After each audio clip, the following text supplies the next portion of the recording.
नमस्कार। कार्तिक महात्म्य चौथा अध्याय। नारद जी ने कहा, ऐसा कहकर भगवान विष्णु मछली का रूप धारण करके आकाश से जल में गिरे। उस समय विंध्याचल पर्वत पर तप कर रहे महर्षि कश्यप अपनी अंजलि में जल लेकर खड़े थे। भगवान उनकी अंजलि में जा गिरे। महर्षि कश्यप ने दया करके उसे अपने कमंडल में रख लिया। मछली के थोड़ा बड़ा होने पर महर्षि कश्यप ने उसे कुएं में डाल दिया। जब वह मछली कुएं में भी ना समा सकी तो उन्होंने उसे तालाब में डाल दिया, और जब वह तालाब में भी ना आ सकी तो उन्होंने उसे समुद्र में डाल दिया। वह मछली वहाँ भी बढ़ने लगी। फिर मत्स्य रूपी भगवान विष्णु ने इस शंखासुर का वध किया और शंखासुर को हाथ में लेकर बद्रीवन में आ गए। वहाँ उन्होंने संपूर्ण ऋषियों को बुलाकर इस प्रकार आदेश दिया, मुनीश्वरों, तुम जल के भीतर बिखरे हुए वेद मंत्रों की खोज करो और जितनी जल्दी हो सके उन्हें सागर के जल से बाहर निकाल लाओ। तब तक मैं देवताओं के साथ प्रयाग में ठहरता हूँ। तब उन तपोबल संपन्न महर्षियों ने यज्ञ और बीजों सहित संपूर्ण वेद मंत्रों का उद्धार किया। उनमें से जितने मंत्र जिस ऋषि ने उपलब्ध किए, वही उन बीज मंत्रों का उस दिन से ऋषि माना जाने लगा। तदंतर सब ऋषि एकत्र होकर प्रयास में लग गए। वहाँ उन्होंने ब्रह्मा जी सहित भगवान विष्णु को उपलब्ध हुए सभी वेद मंत्र समर्पित कर दिए। सब वेदों को पाकर ब्रह्मा जी बहुत प्रसन्न हुए। उन्होंने देवताओं और ऋषियों के साथ प्रयाग में अश्वमेध यज्ञ किया।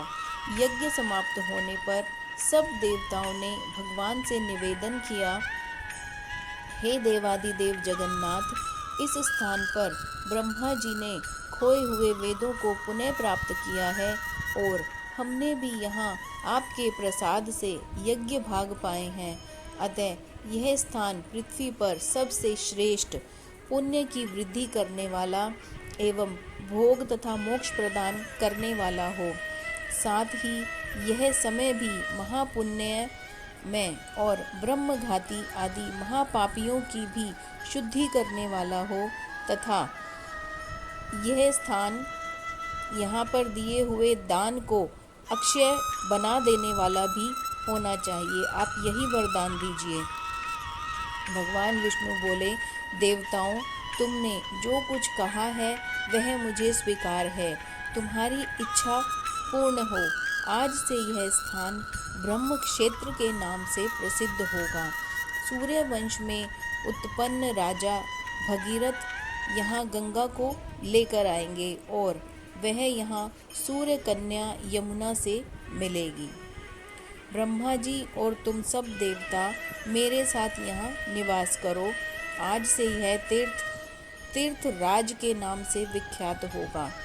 तीर्थ राज के दर्शन से तत्काल सब पाप नष्ट हो जाएंगे।